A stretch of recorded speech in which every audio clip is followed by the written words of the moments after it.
Seberapa aman sih golput itu?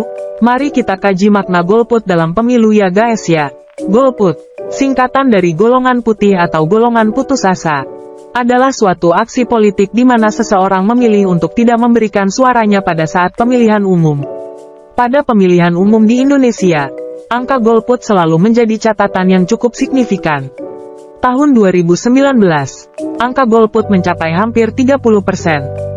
Sebagian orang berpendapat bahwa golput adalah hak setiap orang. Namun apakah pandangan agama Islam mengenai golput? Dalam agama Islam, seseorang dianjurkan untuk berpartisipasi dalam segala hal termasuk pemilihan umum untuk memilih pemimpin yang terbaik. Sebagaimana yang tercantum dalam surat Al-Maidah ayat 44. Maka mengapa tidak mereka mengadakan putusan dari golongan-golongan mereka sendiri? Sedangkan di antara mereka ada orang-orang yang mahir dalam menyelesaikan urusan. Ayat ini menunjukkan bahwa dalam agama Islam, setiap orang diberikan kebebasan untuk memilih pemimpinnya dengan cara mereka sendiri, namun dengan pertimbangan yang matang.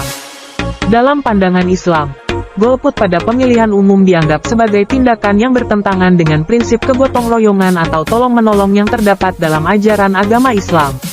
Islam mengajarkan bahwa umat muslim harus memilih pemimpinnya dengan matang untuk menciptakan kondisi sosial dan kesejahteraan umat. Namun, apabila tidak ada calon pemimpin yang dianggap baik dan adil maka seharusnya langkah yang diambil adalah memilih calon yang paling baik dan adil.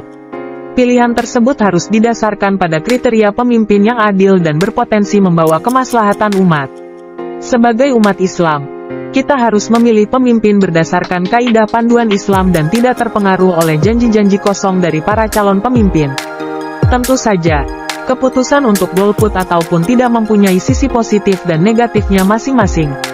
Dalam keadaan seperti saat ini, golput pada pemilihan umum dapat memperlihatkan kekecewaan terhadap proses demokrasi serta mencerminkan rasa tidak percaya terhadap pemimpin yang dipilih.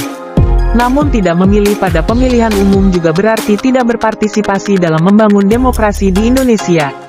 Jadi dalam pandangan Islam, golput pada pemilihan umum dianggap sebagai tindakan yang bertentangan dengan prinsip kegotong royongan atau tolong-menolong yang terdapat dalam ajaran agama Islam. Islam mengajarkan bahwa umat muslim harus memilih pemimpinnya dengan matang untuk menciptakan kondisi sosial dan kesejahteraan umat.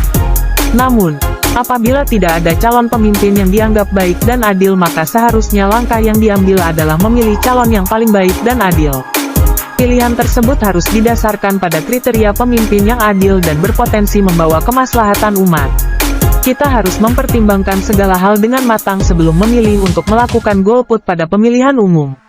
Memilih pemimpin yang baik dan adil merupakan hak kita sebagai warga negara yang baik. Dalam memilih, kita harus mengedepankan kaidah panduan Islam serta memperhatikan tujuan akhir dari pemilihan yaitu menciptakan kondisi sosial yang baik dan kesejahteraan umat. Sebagai umat Islam, kita harus tetap berpartisipasi dalam segala proses pemilihan umum, termasuk pemilihan umum di Indonesia.